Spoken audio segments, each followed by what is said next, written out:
Kung may puso ka pa. Yeah. Itong mga sinulat ko yung mga totoong nagaganap sa kanila. Walang bullshit. No bullshit. Yeah.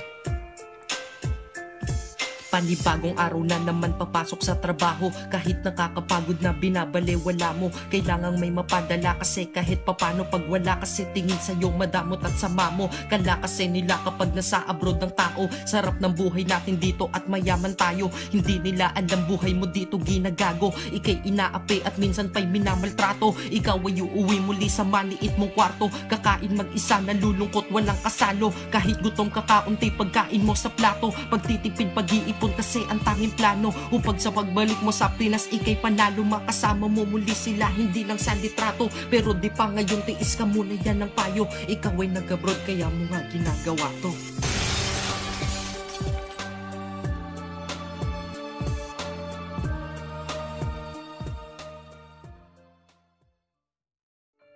Kung may puso ka pa.